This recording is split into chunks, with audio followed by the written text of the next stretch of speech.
ऐसी वीडियो रोज देखने के लिए आप मेरे वीडियो को लाइक करें, इस पे कमेंट करें और अपने दोस्तों के साथ शेयर करें।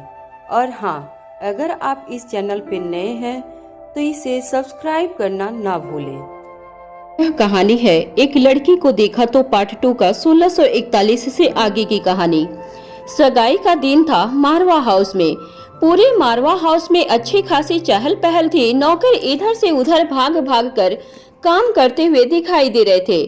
कहीं पर डेकोरेशन ग्रुप अपने काम में बिजी था तो कहीं खाना बनाने के लिए बावर्चियों का ग्रुप अपने सामान के साथ इधर से उधर आता जाता दिखाई दे रहा था। सिक्योरिटी गार्ड भी पहले से कहीं ज्यादा अलर्ट दिखाई दे रहे थे और सुरक्षा बंदोबस्त को लेकर अपने इंतजामों को पुख्ता कर रहे थे।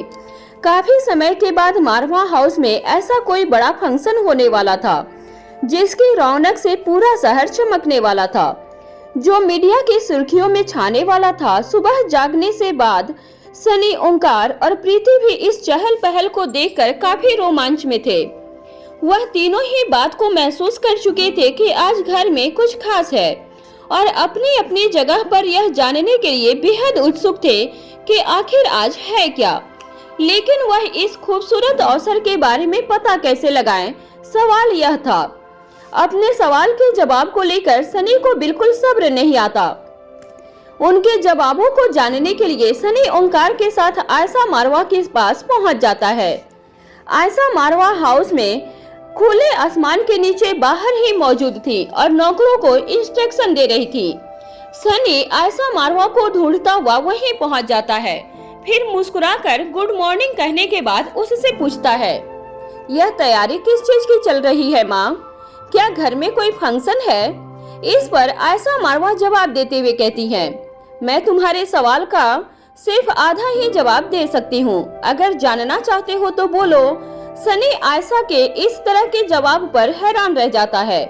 फिर ओंकार की ओर देखने लगता है। उसके चेहरे के भाव भी कुछ इसी तरह के थे जैसे कि सनी के थे। कुछ सोचने के बाद सनी आयशा से कहता है, ठीक है, आप आधा ही बता दीजिए। आयशा मुस्कुराते हुए कहती है, घर में फंक्शन है, लेकिन फंक्शन की बाकी जानकारी तुम्हें शाम को ही मिलेगी। अभी मैं तुम्हें सिर्फ इतना ही कह सकती हूँ कि जाकर तैयारी करो, अपने लिए सूट सिलेक्ट करो और सोचो कि आज शाम तुम दोनों को द बेस्ट कैसे दिखाई देना है। फिर सनी के चेहरे को छूकर आगे कहती है, क्योंकि आज की पार्टी में सभी खास मेहमान आने वाले हैं, शहर के भी और शहर के बाहर से भी। बिजनेसमैन हो या पॉलिटिशियन या फिर अन्य महत्वपूर्ण लोग, आज तुम्हें सभी मारवा हाउस में दिखाई देंगे। अब क्योंकि तुम दोनों शादी के लायक हो चुके हो, शहर के मोस्ट वांटेड बैचलर हो, इसीलिए सभी की निगाहें तुम दोनों पर ही होगी। इसलिए सबसे अच्छा दिखना तुम्हारी मोरल रिस्पॉन्सिबिलिटी है। आखिर लोगों की आंखों और मन को उनकी उम्मीद के अनुसार तुम दोनों मिलो, यह भी बहुत जरूरी है। आयशा की यह बात सुनकर उन दोनों के चेहरे पर असमंजसता का आ गई थी। आयशा आगे कहती है, और इससे भी जरूरी बात, तुम दोनों की होने वाली पार्टनर बेहद खूबसूरत दिखे और उनके सामने तुम फीके लगो तो क्या अच्छा लगेगा तुम दोनों को?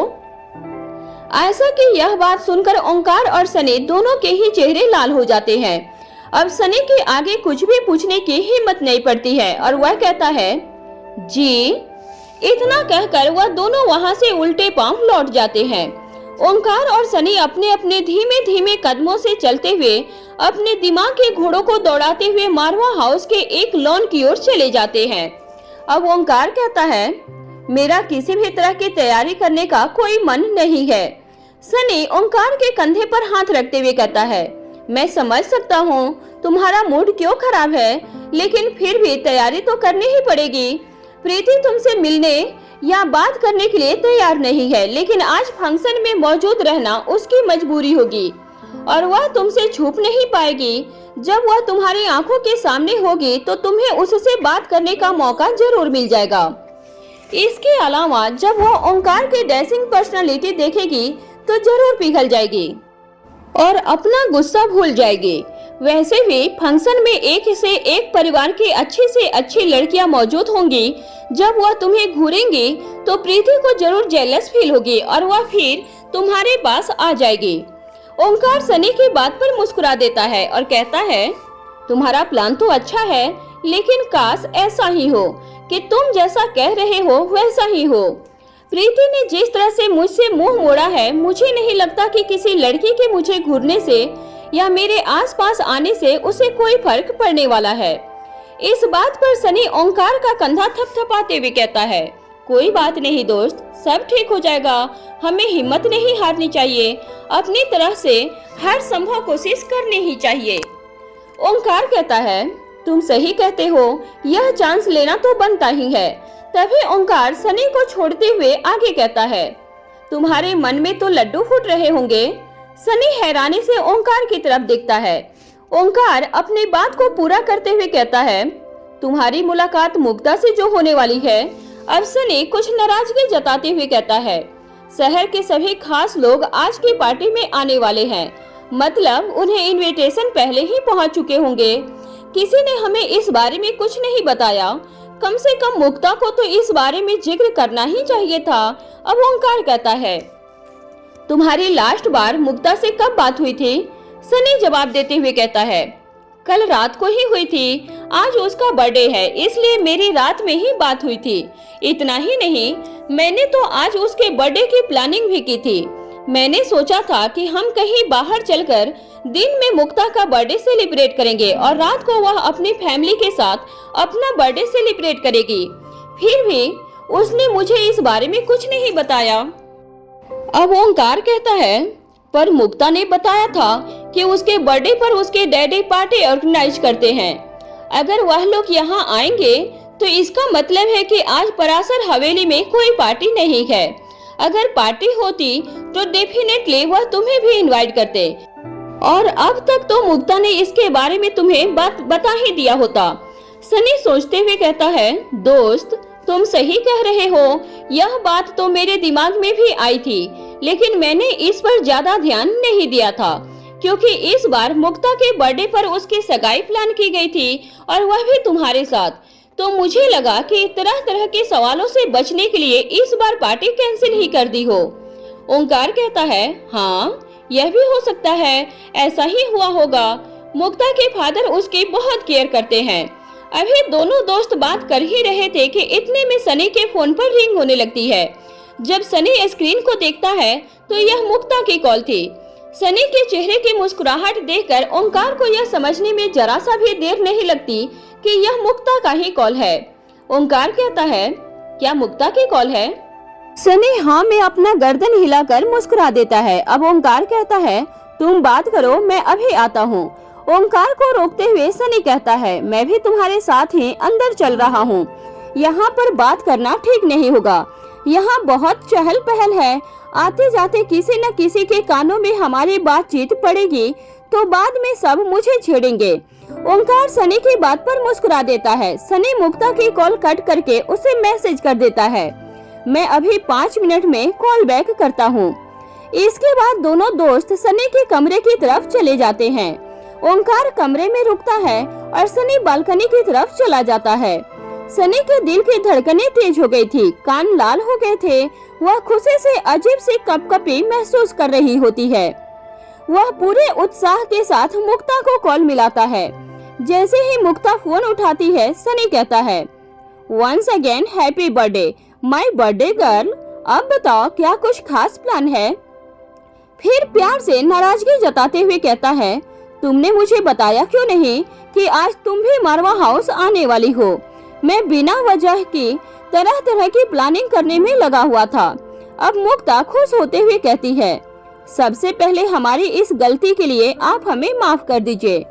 उसके बाद यह शिकायत आपको हमसे करने से पहले अपने घर के बाकी सभी लोगों से करनी चाहिए। भला किसी का सरप्राइज बिगाड़ने का हमें क्या हक है? सनी मुरझाई सी आवाज में कहता है, हाँ यह भी सही है, इसमें तुम्हारी क्या गलती? अब मुग्धा कहती है, जब आप जान ही चुके हैं कि आज शाम मारवा हाउस में फंक्शन है, तो हम आपको बता दें कि हम चाहते हैं कि आप हमारी ड्रेस से कुछ मैचिंग पहने। सनी कहता है, यह कौन सी बड़ी बात है, बताओ बताओ किस तरह की ड्रेस सिलेक्ट करूं? मुग्धा कहती है, आपको परेशान होने की जरूरत नहीं है, हमने अपने ड्रेस से मैचिंग सूट आपके लिए मारवा हाउस भिजवा दिया है। वह हमने खुद डिजाइन किया है। अगर आपको पसंद आए तो आप इसे पहन सकते हैं और अगर पसंद नहीं आए तो आप उसके कलर से कोई भी दूसरा मैचिंग सूट पहन सकते हैं। हमें बिल्कुल भी बुरा नहीं लगेगा। सनी मुस्कुराकर कहता है, ठीक है, ऐसा ही होगा। बर्थडे गर्ल की इतनी फरमाइश पूरी करना तो बनता है। मुक्ता कहती है, अब हम फोन रखते हैं, हमें और भी बहुत सारी तैयारियां करनी है। सनी कुछ खास उदासी भरी आवाज में कहता है, मैंने सोचा था कि आज हम कहीं अकेले में मिलेंगे, कुछ अच्छा वक्त बिताएंगे, लेकिन अब ऐसा कुछ नहीं होगा। मुक्ता उधर से मुस्कुराकर जवाब देती है, आज का दिन हम पर उधार रहा। जब आप कहेंगे हम तब मिलने आ जाएंगे। आज आपकी कसर फिर किसी दिन पूरी कर लीजिएगा और अब अपना मूड खराब मत कीजिए। खराब मूड पर अच्छी से अच्छी ड्रेस भी काम नहीं करती है। वहीं दूसरी तरफ भूमिका के कमरे में प्रीति अपने माँ के बड़े सारे सवालों के साथ सीधा भूमिका के कमरे में पहुँच जाती है। इस वक्त भूमिका एकदम रिलैक्स होकर अपने किसी ऑफिशियल वर्क में लगी हुई थी। तभी उसकी नजर दरवाजे पर खड़ी प्रीति पर जाती है। उसके चेहरे से ही पता चल रहा था कि वह बड़ी ही असमंजस की स्थिति में है। अब भूमिका प्रीति को इस तरह स्थिर खड़ा देखकर अंदर आने के लिए कहती है। प्रीति अंदर आने के बाद भूमिका के सामने बैठ जाती है। प्रीति के इस तरह चुपचाप बैठने पर भूमिका अपना काम एक तरफ रख देती है और कहती है, हाँ अब बताओ, इतनी सुबह सुबह इतनी खामोशी के साथ आई हो तो तूफान भी साथ लाई होगी। कहो वह तूफान कहाँ है? अब प्रीति कहती है, ऐसी कोई बात नहीं है भूमिका दीदी, मैं आपसे यह पूछने आई हूँ कि जो ड्रेस हमने आपकी फ्रेंड की एंगेजमेंट के लिए फाइनल की थी, वह दोनों ड्रेस मेरे रूम में क्या कर रही है? मेरे कई बार मना करने के बाद भी वह डिजाइनर उन्हें मेरे कमरे में छोड़कर गया है। मैंने उससे पूछा तो उसने कहा कि आप भूमिका मैडम से बात कर लीजिए। ऐसा करने के लिए मुझे उन्होंने कहा है। अब आप बताइए कि मुझे उन ड्रेसेस का क्या करना है और क्या उन्हें पहनकर फिटिंग भी मैं ही चेक करूं? भूमिका मुस्कुराकर कहती है, आइडिया अच्छा है, एक काम करो, तुम उन्हें पहनकर फिटिंग चेक कर लो। अब प्रीति हैरान होकर भूमिका से कहती है, भूमिका दीदी यह कैसा मजाक है? अब भूमिका कहती है, यह मजाक नहीं है, आज वह ड्रेस तुम्हें ही पहननी है। मेरी फ्रेंड ने अपने लिए गाउन सिलेक्ट कर लिए हैं, उसे अब इन ड्रेसेस की कोई जरूरत नहीं है, इसलिए आज के फंक्शन के लिए उनमें से एक ड्रेस फाइनल कर लो। जो ड्रेस मैंने अपनी फ्रेंड के फंक्शन में पहनने के लिए फाइनल की थी, उसे मैं भी आज ही पहन रही हूँ। ऐसा कहने के बाद अब प्रीति कहती है, आप कहना क्या चाहती हैं कि मैं एंगेजमेंट ड्रेस को मैं हमारे घर के फंक्शन में पहन लूं? यह कैसे हो सकता है? कितना ऑड लगेगा। भूमिका दीदी आप भी कुछ भी बोले जा रहे हो। खैर पहले तो आप मुझे यह बताइए कि आज घर में फंक्शन किस चीज का है? अभी तक मुझे यह भी नहीं पता है। आज भी तैयारियों को देखकर यह तो समझ में आ गया है कि आज कोई न कोई पार्टी ऑर्गेनाइज हो रही है, लेकिन ओकेजन तो पता होना चाहिए, तभी तो यह तय होगा कि किस तरह की ड्रेस पहननी है। अब भूमिका कहती है, तुम्हें अपने छोटे से दिमाग पर ज्यादा जोर डालने की जरूरत नहीं है। मैंने जितना कहा है उतना करो। तुम्हें उसमें से एक ड्रेस फाइनली पहननी है और ओकेजन मैं तुम्हें बताती हूँ, पर तुम किसी से शेयर नहीं करोगी। मेरे कहने का मतलब है कि किसी को नहीं बताओगे कि मैंने तुम्हें यह बात बता दी है।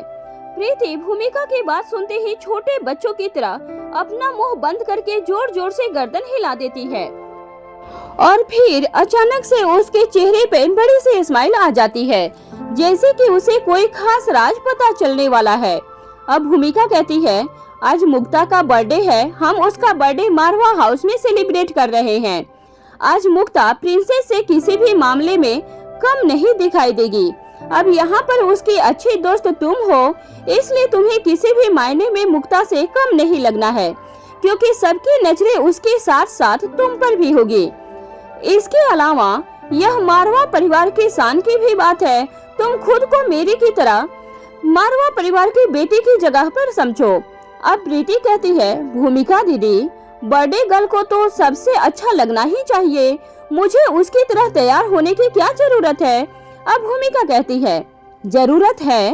पहली बात, मेरी भी कोई रेपो है, मैं तुम्हें सबके साथ इंट्रोड्यूस करवाऊंगी कि यह मेरी छोटी बहन है, तो लगना भी तो चाहिए कि भूमिका की बहन है।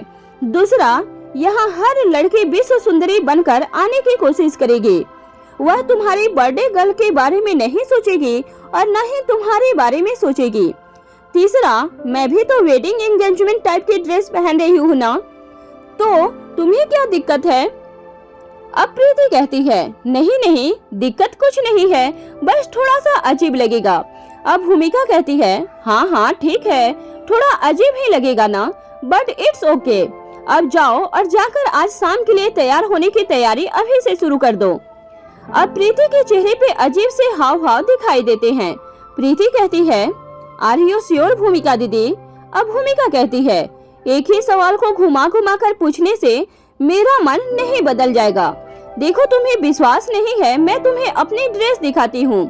वह ड्रेस जो भूमिका ने अपने लिए फाइनल की थी, उसे डिजाइनर भूमिका को डिलीवर करके जा चुका था। भूमिका उस ड्रेस को दिखाते हुए प्रीति से कहती है, बताओ यह वही ड्रेस है या नहीं जो हमने मिलकर फाइनल की थी? प्रीति ड्रेस को देखकर फिर से एक बार हाँ में गर्दन हिलाती है और फिर कहती है, वाह दीदी, यह तो ऑसम लग रही है। भूमिका कहती है, अगर तुम्हें यह ज्यादा अच्छी लग रही है तो तुम यह पहन लो। प्रीति कहती है, यह आप पर ही अच्छी लगेगी, यह मेरे टाइप की बिल्कुल भी नहीं है, इससे तो अच्छा है मैं वही एंगेजमेंट टाइप की ड्रेस पहन लूं। प्रीति की बात सुनकर भूमिका हंस पड़ती है और कहती है, अब जाओ, तुम्हें तैयार होने में बहुत वक्त लगेगा, जाकर पहले अपने बाल शकल सब ठीक कर लो। वहीं दूसरी तरफ गुलेरिया परिवार के मारवा हाउस में एंट्री। दोपहर होते होते पूरा गुलेरिया परिवार मारवा हाउस पहुंच चुका था, सिवाय ओंकार के माता पिता के। राजलक्ष्मी, श्रेया, नंदिनी, मयूर, सिद्धार्थ, करण गुलेरिया सभी एक साथ पहुंच चुके थे। आज की सगाई को लेकर सभी बहुत ज्यादा उत्साहित थे। सभी ने अच्छे से अच्छी तैयारी भी की थी। वैसे भी देश के सबसे अमीर दो परिवार के बीच संबंधों का मामला था, इतनी तैयारी करना तो सामान्य था। गुलेरिया परिवार के आने की खबर सुनकर अनिका और रोहित आकर उनका स्वागत करते हैं। आयशा मारवा भी उनके आने की खबर मिलती ही उसी ओर चल पड़ती है। उधर भूमिका को जैसे ही यह खबर मिलती है, वह भी दरवाजे की तरफ चल पड़ती है। रोहित सबसे पहले करण गुलेरिया से हाथ मिलाकर उनके गले लगाता है।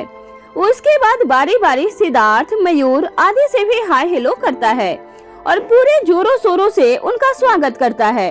अनिका सबसे पहले श्रेया से मिलती है, उसके बाद राजलक्ष्मी से और फिर नंदिनी आकर उसके गले लग जाती है। नंदिनी की खुशी देखते ही बनती थी। आज के दिन को लेकर सबसे ज्यादा उत्साहित वही थी। बच्चे भी काफी ज्यादा उत्साहित दिखाई दे रहे थे। वैसे भी बच्चों के लिए ऐसे पार्टी या फंक्शन का मतलब सिर्फ वेस्ट ड्रेसेज और खूब सारा एंटरटेनमेंट होता है। भूमिका को भी बच्चों से मिले कई दिन बीत चुके थे। वह बच्चों से मिलने के लिए बहुत ज्यादा उत्सुक थी। गुलेरिया परिवार के आने की खबर सुनते ही वह भी हॉल में पहुंच जाती है। वहां पहुंचने के बाद इससे पहले कि वह सभी लोगों से मिल पाती, रिया की निगाह भूमिका पर पड़ती है। तभी रिया दौड़ते हुए भूमिका के गले लग जाती है। भूमिका उसे अपनी गोद में उठाते हुए चारों तरफ गोल गोल घुमाने लगती है। उसके बाद आर्यन और एलेक्जेंडर से भी मिलती है। फिर यश और पिंकी को भी प्यार करने के बाद वह बाकी सबसे मिलना शुरू करती है। जहां रोहित करण गुलेरिया के साथ बात कर रहा था, वहीं अनिका के मिल लेने के बाद अब भूमिका बारी बारी से राजलक्ष्मी, श्रेया और नंदिनी से मिल रही थी। स्वागत की फॉर्मेलिटी पूरा होने के बाद अंदर की ओर आगे बढ़ते हुए नंदिनी तपाक से बोली, अनिका देखो, मैं प्रीति के लिए सगाई में पहनने के लिए ड्रेस लेकर आई हूँ और अब यह तुम्हारी जिम्मेदारी है कि तुम उसे यह ड्रेस पहनने के लिए कहोगी, क्योंकि मेरा भी कुछ कहना तुम्हारे सरप्राइज को खराब करना होगा। इसलिए यह जिम्मेदारी अब तुम्हारे कंधों पर है। इससे पहले कि अनिका कोई जवाब दे पाती, भूमिका हैरानी भरी निगाहों से नंदिनी की तरफ देखती है और झट से जवाब देती है, प्रीति की ड्रेस पहले से ही तैयार है वह उसे पहनकर भी देख चुकी है। वह उसकी अपनी चॉइस की होने के साथ साथ एकदम परफेक्ट और फिट भी है। अब इसकी क्या जरूरत है? नंदिनी कहती है, बिल्कुल जरूरत है। अब प्रीति हमारे घर की होने वाली बहू है, इसलिए वह गुलेरिया परिवार की ही लाई हुई ड्रेस पहनेगी। अब भूमिका कहती है, यह नहीं हो सकता, हमने पूरे 24 घंटे खराब करके ड्रेस फाइनल की है, इसलिए नंदिनी भाभी आप यह ड्रेस प्रीति को फिर कभी पहना देना। अब तो ऐसे मौके आते ही रहेंगे, नंदिनी कहती है। लेकिन आज की बात अलग है, आज उसे गुलेरिया परिवार से आए हुए कपड़े ही शगुन के तौर पर पहनने होंगे। बस मैं कुछ नहीं जानती, अब तुम समझो और यह अनिका समझे। अगर तुम लोगों ने मेरी बात नहीं मानी तो मैं खुद जाकर प्रीति से बात करूंगी, और मुझे पता है तुम दोनों ऐसा बिल्कुल भी नहीं चाहोगी।